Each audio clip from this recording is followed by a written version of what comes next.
تو ان سے کہہ دیجئے کہ انی قریب، یہ شیطان کی باتیں ہیں، ان کو چھوڑو، میں دور نہیں ہوں، مجھے کسی کی ضرورت ہو کہ وہ مجھ تک پہنچائے، انی قریب، میں ہر بات سننے والا اور شہرت سے زیادہ قریب ہوں، مجھے ہر بات کی خبر ہے، اور مجیب دعوت الداعی اذا دعان، اور صرف خبر نہیں بلکہ میں ہی تو وہ ذات ہوں کہ پکارنے والے کی اگر دعا ہے اس کو قبول کرنا چاہوں تو فیصلہ میرے ہاتھ میں ہے۔ تو اب ایک ہی طریقہ ہے دنیا والوں فلیستجیبوا لی کہ دیکھو واسطے اور وسیلے کو چھوڑ کر براہ راست مجھ کو پکارو، مجھے دعاؤں کے اندر میری طرف تم رجوع کرو، وَلْيُؤْمِنُوا بھی، اور مجھ پر ایمان لاؤ کہ مجھ پر کسی کا اثر نہیں ہے، مجھے ہر بات کی خبر ہے، یہ واسطے وسیلے میرے ساتھ ظلم اور میری توہین ہے، لعلہم یرشدون، اور اگر انہوں نے آپ کی یہ بات مان کر براہ راست مجھے اپنا مالک مان کر اور مجھے پکارا اور مجھ سے دعائیں کی، میری بندگی کی، میرے سامنے جھکے، میرے راستے پر چلے، میرے دین کی دعوت دی اور اس راستے میں جان اور مال کو بازی پر لگا دیا، تو وہ راہ راست پا کے رہیں گے، آگ سے بچ کر جنت کی بادشاہی میں ہمیشہ جوانی کے مالک رہیں گے، ہمیشہ ان کی بادشاہی رہے گی، کبھی اس پر زوال نہ آئے گا۔ تو یہ ایک مسئلہ تھا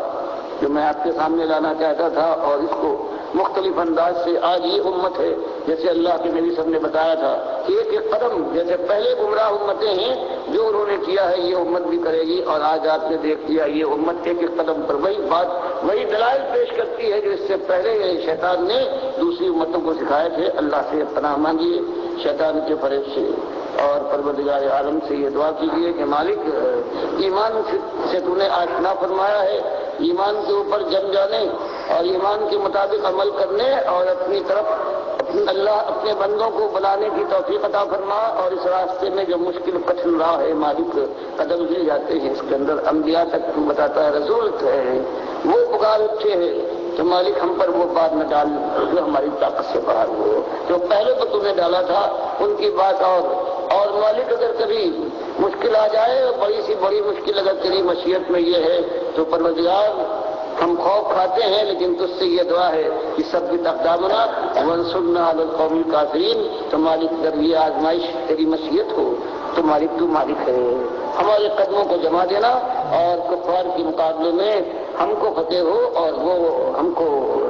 مغلوب نہ کر سکے۔ یہ آخری دعا یہ اللہ نے سکھائی اپنے بندوں کو کہ ربنا لا تؤاخذنا ان نسینا واخطانا، مالک ہم خطا کار ہیں، ایمان کا دعویٰ تو ہے،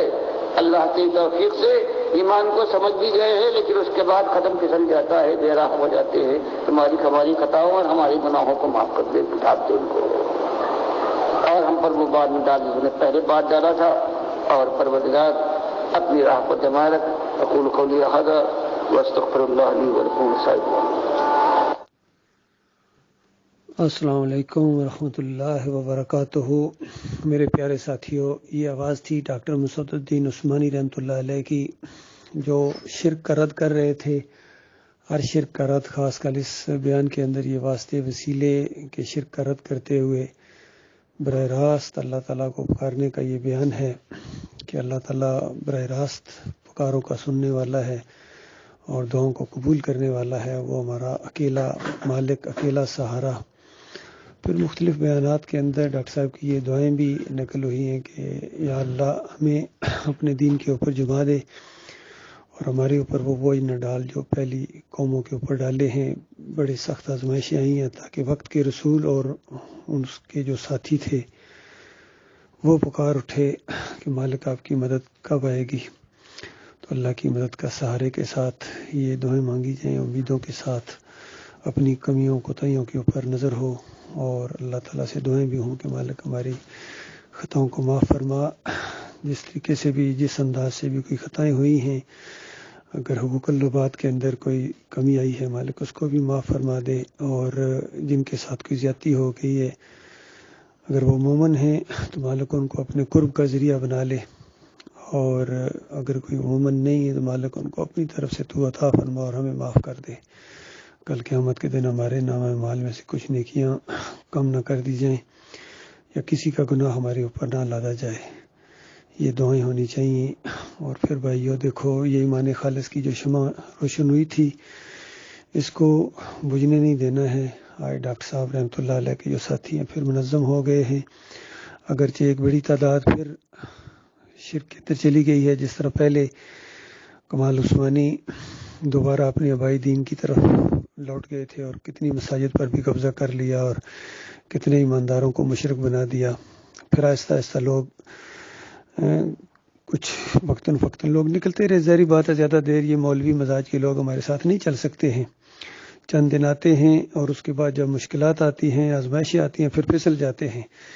یا چونکہ چالاک لوگ ہوتے ہیں، ان کے معاش کے اوپر جب چوٹ پڑتی ہے، ان کے مفادات کے اوپر چوٹ پڑتی ہے، تو اس کے بعد پھر رائے فرار اختیار کرنے کے لیے کوئی نہ کوئی بہانہ ڈھونڈتے ہیں۔ اور اب آخر میں آ کے جب یہ بڑا گروپ نکلا تھا یعقوب علی کا، سرفراز کا، تو ان کے بھی بالکل یہ نظر آ رہے تھے کس طریقے سے انہوں نے صاف کہہ دیا تھا کہ ہم نہیں چل سکتے جماعت کے ساتھ، کیونکہ جماعت کے ساتھ چلنا مشکل ہوتا ہے۔ پھر ہیلے بانوں کے ساتھ کس طرح انہوں نے علیحدگی کا اعلان کیا، پھر مزید ٹکڑوں کے اندر بٹے، اور سب سے بڑی جو تباہی آئی ہے یہ محمد حنیف صاحب کے ذریعے آئی ہے۔ انہوں نے جماعت کے اندر پھر شرک کا انجیکشن دے دیا، 2017 کے اندر آ کے کھل کے سامنے آیا۔ اس سے پہلے بھی کوشش کی تھی انہوں نے، لیکن ساتھیوں کی مداخلت سے وہ کوششیں شیطان کے وار الٹ دیے گئے، اور انہوں نے سٹیج کے اوپر کھڑے ہو کے پوری طرح اعلان کیا تھا کہ اگر میری یہ باتیں مان لی جاتی تو جماعت کی بنیادیں اکھڑ جاتی، یعنی جماعت کی بنیاد کے اوپر چوٹ پڑتی۔ تو اس کے بعد ہم لوگ یہی سمجھے تھے کہ یہ خلوص کے ساتھ توبہ ہے اور اب یہ مضبوطی کے ساتھ جماعوں کے ساتھ قدم رکھیں گے، لیکن افسوس کہ انہوں نے اندروں اندر اس چیز کو شاید صدمہ لیا کہ میرے سے کیوں توبہ کرائی گئی ہے۔ تو بعد میں ان کے اندر جب یہ عقیدے کی خرابی آئی، ظاہری بات ہے اللہ تعالیٰ تو جاننے والا ہے کس کے دماغ کے اندر کیا ہے، دلوں کے اندر کیا ہے، ارادے کیا ہے، ان کی نیتیں کیا ہیں، تو وہ روگ مالک باہر لے آتا ہے۔ تو انہوں نے ایک ایسا مسئلہ اٹھا دیا اور پھر فتویٰ لگایا کہ جو یوسف علیہ السلام کو سجدہ نہیں مانتا ہے وہ توحید سے ہی ناواقف ہے اور ایمان سے خالی ہے اور قرآن کا انکاری ہے، اتنی آیات کا انکاری ہے۔ تو اس طرح انہوں نے ایک غلط فتویٰ دیا اور اس کے اوپر پھر جم گئے، ان کو احساس بھی دلایا، ہر طریقے سے بے شمار لوگوں نے ان کو سمجھایا، لیکن وہ نہیں مان رہے، بالکل نہیں مان رہے، اپنے شرک کے اوپر پوری طرح جماؤ اور حنا کا مسئلہ انہوں نے بنا لیا ہے، تاکہ ڈاکٹر مسعود الدین عثمانی رحمۃ اللہ علیہ کی تقاریر بھی ان کے سامنے رکھی گئی کہ دیکھو ڈاکٹر صاحب تو بالکل واضح اس کی تشریح کر کے گئے ہیں، مومنانہ تشریح کر کے گئے ہیں۔ اس سے پہلے امام بخاری رحمۃ اللہ علیہ بھی اسی انداز سے انہوں نے اس خواب کو لیا ہے اور وہ یوسف علیہ السلام کے سجدے کو نہیں مانتے تھے۔ اسی طرح عبداللہ بن عباس کا ایک قول آتا ہے، لوگوں نے اس کو بھی مانا ہے کہ وہ کہتے ہیں کہ یہاں مسجود اللہ ہے، وخروا لہ سجدا، لاہو کی ضمیر اللہ کے لیے، اللہ کے لیے۔ اور ڈاکٹر مسعود الدین عثمانی رحمۃ اللہ علیہ نے اس کے اوپر فتویٰ دیا ہے کہ جن کا ایمان عقیدہ خراب ہوتا ہے وہ اس طرح تفسیر کرتے ہیں کہ یوسف علیہ السلام کو سجدہ ہوا ہے، اور یہ ساری باتیں محمد حنیف صاحب کے سامنے رکھی جاتی ہیں، سنی ہیں، ان کے ساتھیوں نے سنی لیکن نہیں مان رہے، اور تاکہ محمد حنیف صاحب نے تو دانستہ جھوٹ بولے کہ یہ ڈاکٹر صاحب کی کیسٹ ہی نہیں ہے، یہ ان کی آواز ہی نہیں ہے، انداز لگائیے۔ جب آپ کو ان کی آواز ہی سمجھ نہیں ہے، ان کا انداز ہی سمجھ نہیں ہے، تو پھر آپ کو کوئی حق نہیں پہنچتا ہے کہ ڈاکٹر مسعود الدین عثمانی رحمۃ اللہ علیہ کے جانشین بنے۔ تو لہٰذا اس ناخلف جانشین نے پوری جماعت کا شیرازہ بکھیر دیا۔ بہرحال مختلف گروپس کے اندر لوگ بٹ گئے ہیں، اور اب سارے یعنی جس طرح محمد حنیف کا گروپ ہے یا سعید احمد کا گروپ ہے، ان کے اندر تو عقیدے کی خرابی آ گئی ہے۔ باقی گروپس کے اندر کو تھوڑی بہت جو عقیدے کی خرابیاں تو بہرحال نہیں ہیں، لیکن پھر بھی کچھ نہ کچھ تھوڑا بہت ان کا مزاج اس راستے سے ہٹا ہے۔ ان سب سے گزارش ہے کہ ایک پلیٹ فارم کے اوپر جمع ہو جاؤ۔ ڈاکٹر صاحب کی اصلی جماعت اپنی بالکل اسی حالت میں موجود ہے، ایک لمحے کے لیے بھی ہمارے اندر کوئی تبدیلی نہیں آئی ہے، الحمدللہ۔ یہ پلیٹ فارم موجود ہے، بنیاد موجود ہے، اور اپنے اختلافات اللہ کی رضا کے لیے ختم کرنے کے بعد ایک ہو جاؤ، کیونکہ اللہ کی کتاب بیان کرتی ہے کہ اختلافات ختم کرنے کے لیے طریقہ موجود ہے، اطیعوا اللہ و اطیعوا الرسول و اولو الامر منکم۔ اللہ اور اللہ کے رسول سے اختلاف کی کوئی گنجائش نہیں ہے، لیکن اپنے امیر کے ساتھ اختلاف ہو سکتا ہے، اللہ اور اللہ کے رسول کی طرف پھیر دو۔ تو یہ بڑا اچھا طریقہ ہے، قیامت تک کے لیے اللہ کا حکم ہے۔ ابھی اس سلسلے میں ہمارا ایک پہلا پروگرام ہوا ہے چکری وکیلا میں مسجد توحید میں۔ اللہ تعالیٰ اس سلسلے کو جاری رکھے۔